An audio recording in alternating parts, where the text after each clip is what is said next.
Beh, Yo, aya naon? kenal. Iya ke Maraban Doma. Oh, Aya naon gini? aya perlu pugu urang lah. Oh, aya naon sok atuh dieu geula.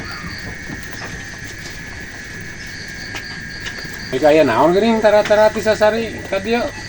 Gurek aya perlu iterek nginjem motor, rek mariksa budak ka puskesmas. Oh, naik pake motor mah tah aya motor mah gue pake mah. Bensinan beureun. Har. Padahal ka dieu teh rek nginjem motor. Lain kado ngabensinan. Oh, tapi mau bensinan we. Heuh, urang ka dieu teh rek nginjem motor. Lain rek bensinan. Ye, lain gitu kan biasanya ge lamun urang naik ka mana oge naik ulin. Lamun urang kana ojek meureun si duit ladang ojek teh dipake keur meuli bensin. Har. Ari babe, eta mah urusan batur. Rek eta di bensinan, rek henteukeun bae urang mulah pipilueun.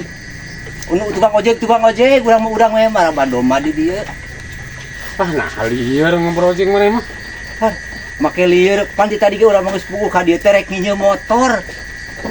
Rek nginjem motor ti tadi ge urang teh ngomong wae. Waktu hiji gue tah bawa motor mah. Mun hararese muta tadi atuh motor mah wae gitu. Beh, motor dibawa kurang ya.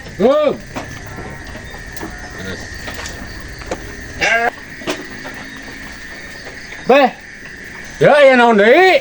ieu motor teh bensinan tong. Kumaha di dinya we lah, naik di bensinan, naik di duruk, naik di golerkeun, naik dibawa ka laut, saboro teuing. Pika sebeleun. Naon mah? Naon deui maneh pipiluan? Ya ditanya sebener-bener. Mang, ari dia bensin teh? Ye, kalah ngaledek euy.